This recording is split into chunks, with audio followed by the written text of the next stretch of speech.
Hey guys, it's Hunter, and welcome back to another video. And I can't believe it, the year has flown by. It's time to recap the best and the worst guitar gear of 2021. Let's get into it.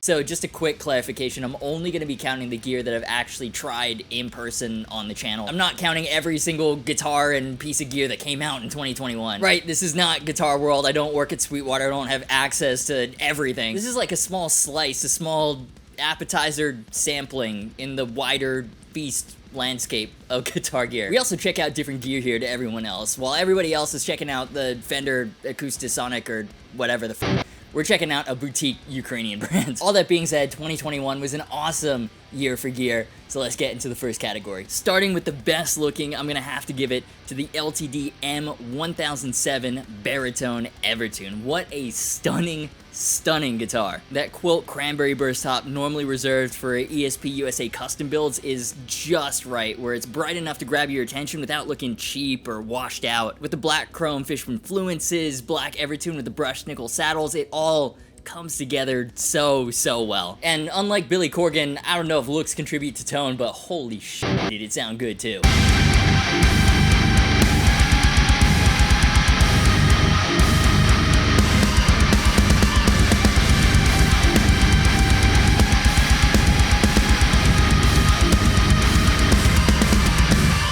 Honorable mention goes to the 2021 PRS SE Zach Myers. It's a really impressive looking guitar as well. I swear, import guitar factories have come so far in such a short period of time. There's depth and there's character to the flame despite it being a veneer.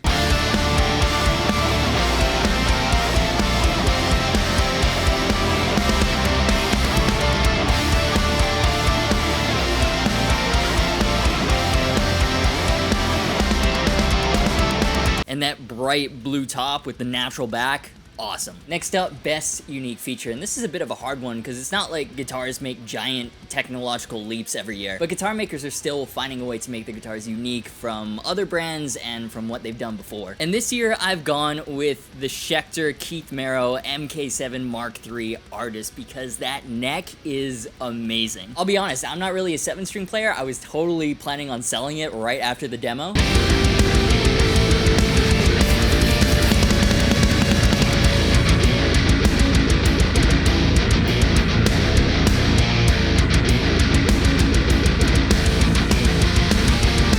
But I didn't sell it. That neck, 9-piece Wenge Maple Purple Heart. Who does that on an import model? Who else makes an import model with a neck as insane as this? It feels great. It is incredibly stable, right? Because if you don't know the point of doing multi-piece necks like this, different woods have different properties. Glue is also stronger than wood. It makes for a very robust neck that's more resistant to warping, especially. And it makes this, I think, the only guitar in the world that looks better from the back than it does from the front. Honorable mention for best unique feature goes to the GTRS powered by Moore.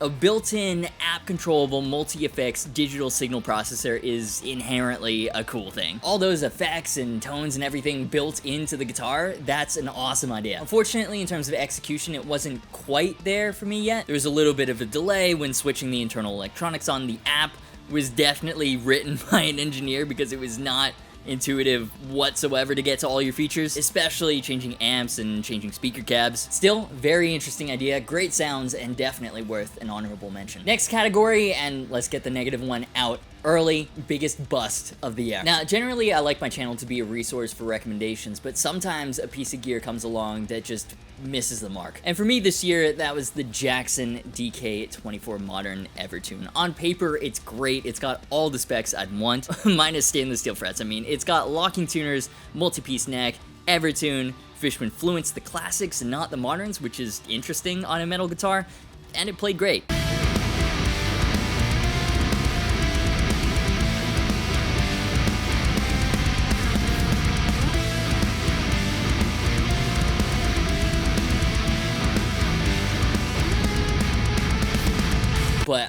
my god, was it soulless. I just do not understand. When you're an established brand known for doing things differently, like Jackson, who have iconic shapes synonymous with their storied legacy, like the Rhodes, the Kelly, why would you then go and make your only quote-unquote modern spec guitar one that looks like everybody else's? Genuinely, there is so much they could have done. I don't know why they didn't make something modern that was undeniably Jackson, like a 7-string Kelly with the same specs. This just came across as an obligation because Evertune and Fishman flew into Super Strat.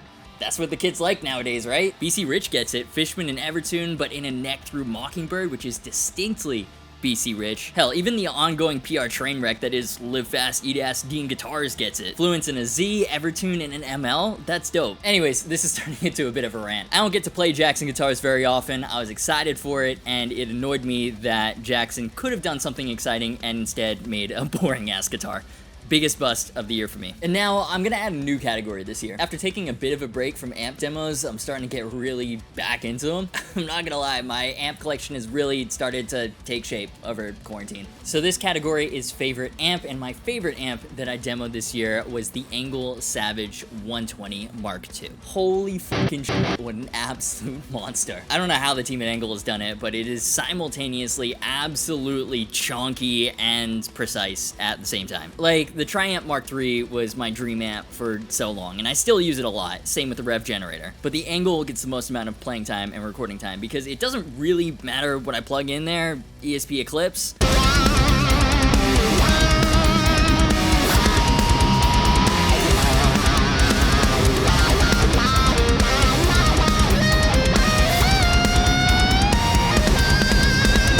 Or Fender Telecaster.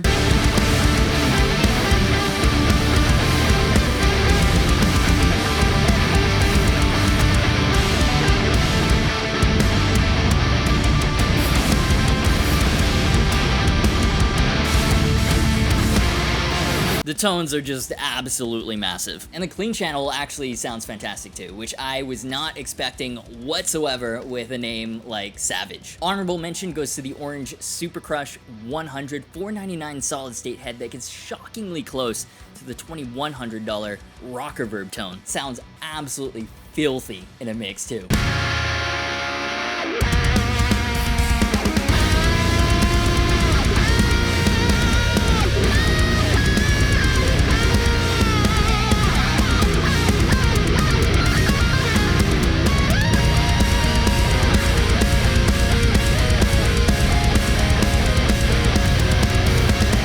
Second honorable mention, because I'm only doing one amp category this year, and it goes to the Rev Generator 120 Mark III. Honestly, this could have taken the category overall. It is so feature-packed and it sounds so good.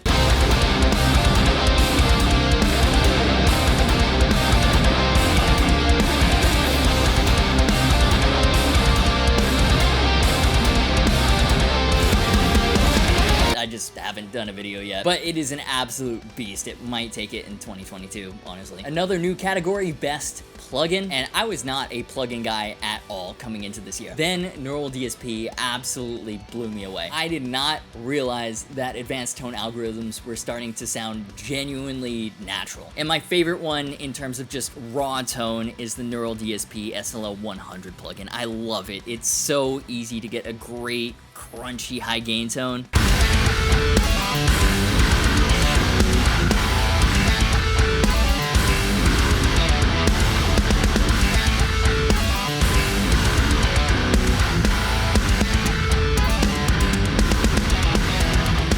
And the cleans are so nice. In fact, basically all the dirty raw sound samples in the demo videos are the SLL 100 plugin, as are a lot of the clean tones in the demo tracks. It's so convenient, it sounds great, and it's my favorite plugin of the year. And honestly, all the Neural DSP stuff is awesome and would deserve an honorable mention. Their plugins just keep getting better and more comprehensive. Archetype Gojira captures their loose, raw tone. Archetype Tim Henson has the crazy harmonizer thing, which is a massive cheat code for writing. But I'm gonna give the honorable mention to Archetype Petrucci. It is the most comprehensive songwriting package I have ever used.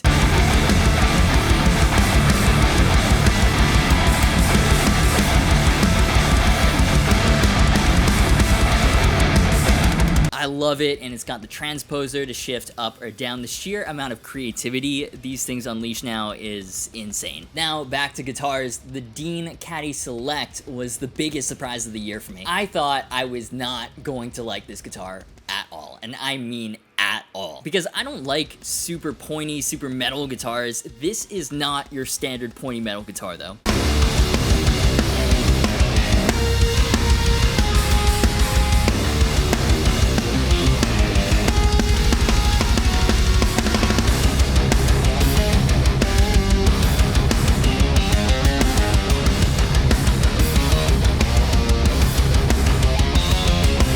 Playing it, and I didn't know this about Deans, they actually don't have that super modern Ibanez-y feel. The Caddy looks wild, especially with that massive headstock, and also especially the crazy, ugly body shape, and actually, I guess, especially all of it, but the scale length, the neck shape, it feels very much like a traditional rock guitar, and a very well-built one at that. Yeah, pretty much thought I'd hate it, ended up really liking my first Dean guitar. Honorable mention goes to the Sterling CT50 HSS. My goodness, what a great guitar for the money.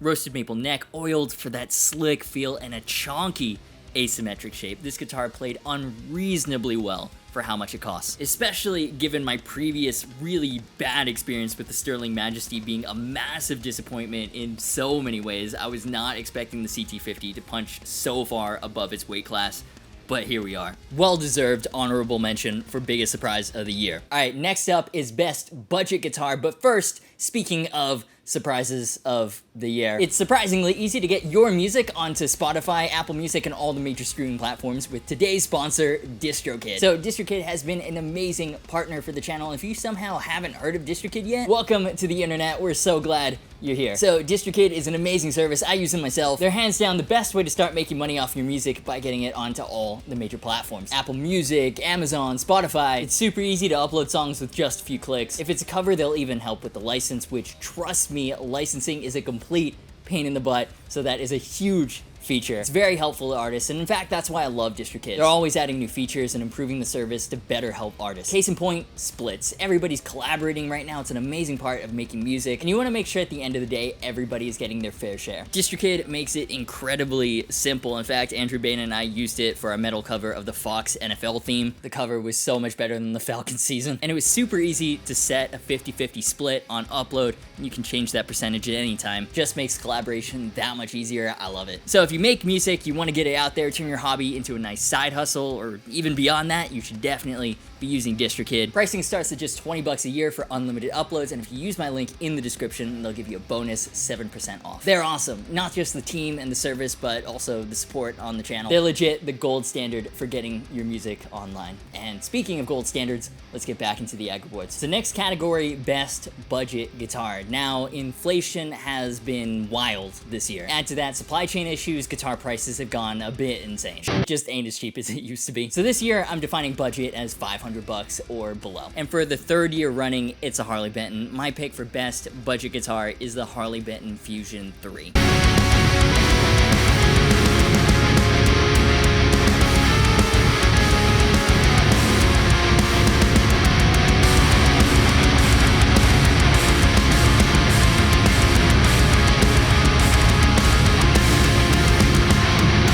Roasted maple neck and fingerboard for stability, stainless steel frets for those smooth bends. They're the ultimate pre-built mod platforms, just add pickups to taste. And it's not just some no-name import brand, it's backed by Thomann, the largest music instrument retailer in Europe, made in the same factories as other big-name guitars. Build quality and specs are just unreal for this price range, and they continue to push the boundaries for what's possible in the budget guitar space. Easy choice for best budget guitar of the year. And the Sterling CT50 is picking up another honorable mention. So unlucky it didn't win any categories, because honestly, this roasted maple neck, man.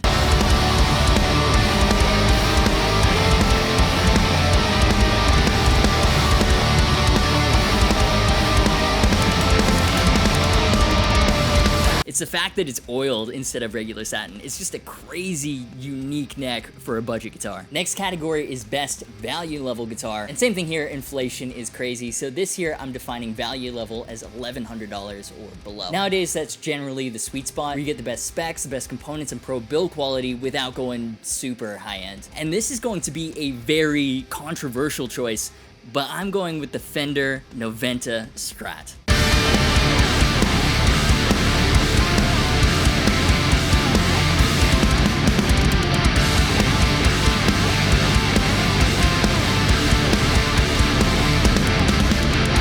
And you may be thinking, seriously? All the value level guitars on the channel, including a bunch of single cuts, and you're going with the Fender Noventa Strat? Why? Well, okay, here's my justification. Not only is it a great playing guitar, I also love how it represents everything Fender is doing right. Emphasis on build quality, and they've really been embracing the parts caster culture with the parallel universe, alternate reality, and paranormal series. The beauty of Fender guitars is because they're so modular, you can have all these takes on the same themes and concepts. P90 loaded Fenders have been a cult favorite amongst the modern community for ages, but that was the thing, you had to put them together yourself. And Fender's just gone, you know what? We'll make that for you. And I love it. It's like a Les Paul special with a longer scale length. It sounds like a pissed off Strat. It's a guitar I didn't know that I needed in my collection, but once I played it, it was like, yes, this is the P90 loaded guitar that I've been looking for. And as I said, it's a controversial choice, and this was one of the hardest categories to pick a winner from. I mean, this channel's content lives in this price range because, again, it's the sweet spot for getting the most overall bang for your buck. And there could have been a million honorable mentions, but another controversial choice, I'm going with the Chapman ML3 Pro Modern.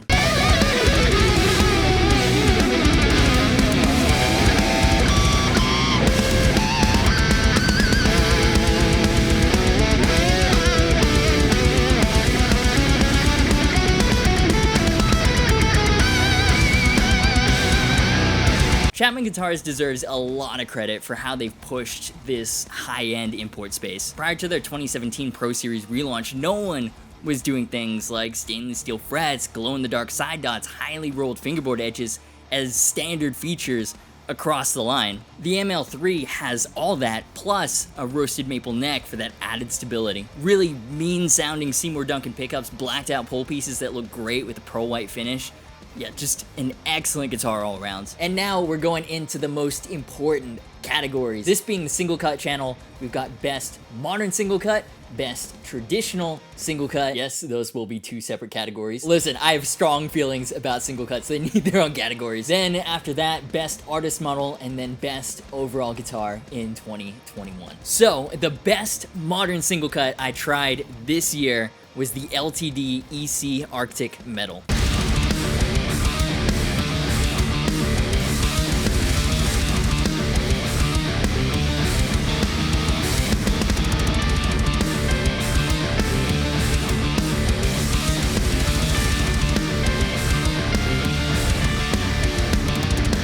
Like, first off, I love the theme of the series, like the angelic twin to the evil black metal series. And also the simplicity, it's so clean. Single EMG 81, but it's a TW variant, so you get those single coil sounds too for a bit more versatility. LTD also does this thing to the fingerboards where they're super polished and the ebony feels like playing on glass. Even more so now that they've added stainless steel frets. Plus, that set through neck joint, it's an unreal player. And just when I thought LTD had run out of new things to do with the Eclipse, they do this. That's why it's my favorite modern single cut of the year. Honorable mention goes to another LTD, the EC1000T CTM.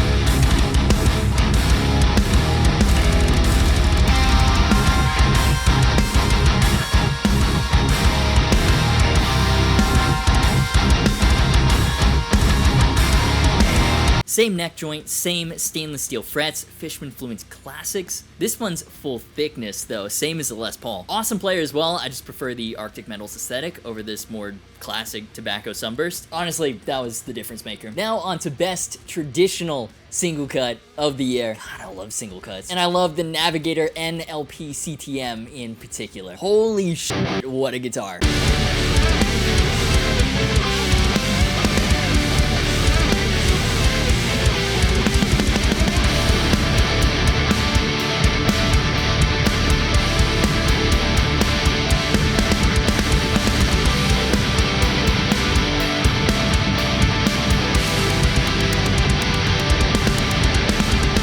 This is the guitar that made me swear off ever buying a new Gibson Les Paul Custom. And I'd wanted to try one of these forever. They're so expensive because they're hand-built at ESP's custom shop in Japan. Like, they are Gibson custom shop prices. Found one used that had been a little played in, and the white had started to yellow a bit as the nitro started to age, and wow. It is just the best Les Paul I've ever played. Everything about it is perfect. The attention to detail is insane. Like, it's a straight Les Paul custom clone down to the fingerboard nib binding, but it feels so much better than any Gibson I've ever played. It is mind-blowing how effortless the Navigator is to play. Honorable mention goes to the Maybach Lester. It looks very similar, and this guitar is also fantastic.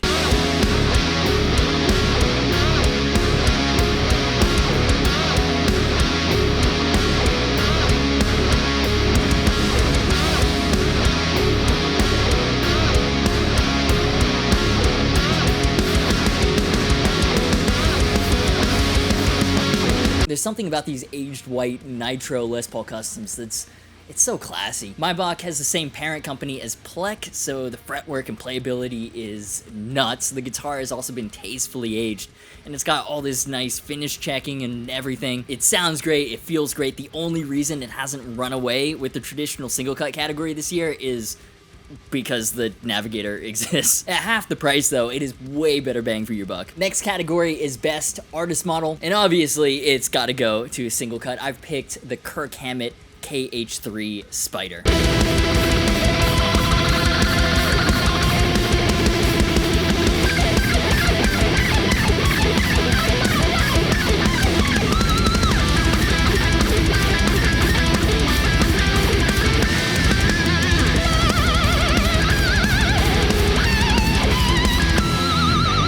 I had so much fun with this. Metallica is one of my favorite bands ever. Metallica plus single cut, it was almost too much awesome for me to contain myself. I could even overlook the terrible Melody Maker headstock. I loved that guitar. The one I got for the demo was the final prototype, and while I really wanted to keep it, Kirk needed it for something, which was about the only reason I would accept for sending it back. Oh, Kirk Hammett of fucking Metallica needs his guitar for something? Well, I guess that's acceptable then. In hindsight, I should have left a note on it or in the cavity control or something like, hey dude, hit me up. But my terrible mistakes aside, EMG Bonebreakers, a Floyd, it's a great throwback to the pre-Evertune Fluent style of metal guitars. And then the scalloped fretboard, I said it last year, but here's to hoping supply chain gets sorted and scalloped frets become more of a trend on import guitars in 2022. ESP is really dominating these final categories, huh? An honorable mention goes to Brendan Small's Epiphone Ghost Horse. Such a fun guitar.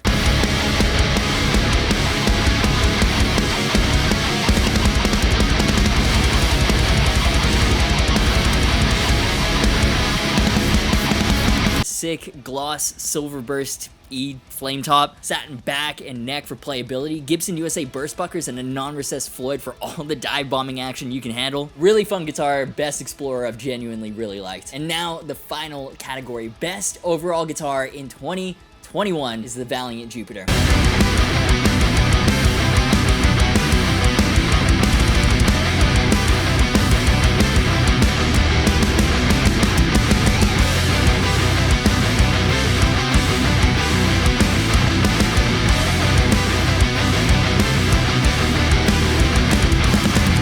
What the f, man? Like, where did this guitar come from? Fucking Ukraine. That's where. And it's so good. Crazy specs, titanium reinforced neck, duralumin, a material normally reserved for aerospace applications used for the bridge and all the control plates, bell bronze saddles, bare knuckle riffraffs that could be split or put in parallel on the fly, and the relic job, holy shit. The body, the fingerboard, it's insane. The crazy Ukrainians have even roasted the hornbeam fingerboard for extra rigidity and stability. It's like a vintage guitar with modern under the hood upgrades. I loved this guitar. And I actually sold it to Chris Robertson of Blackstone Cherry. He was coming through on tour and they're one of my favorite bands ever. And he asked, hey, do you have any cool guitars for sale? And I was like, well, it's not really for sale, but I think you'll love this. He tried it out and pretty much immediately he was like, okay, yeah, what's your fucking PayPal? He's already using it at shows. It's fucking nuts. And it's the only guitar I've sold that I really miss. I did get an autograph out of it, which is cool, but I'm definitely getting another one. It's an insane guitar. Honorable mention for best overall guitar goes to the PRS Tremonti 10 top. It might be the most beautiful guitar I've ever seen in my life.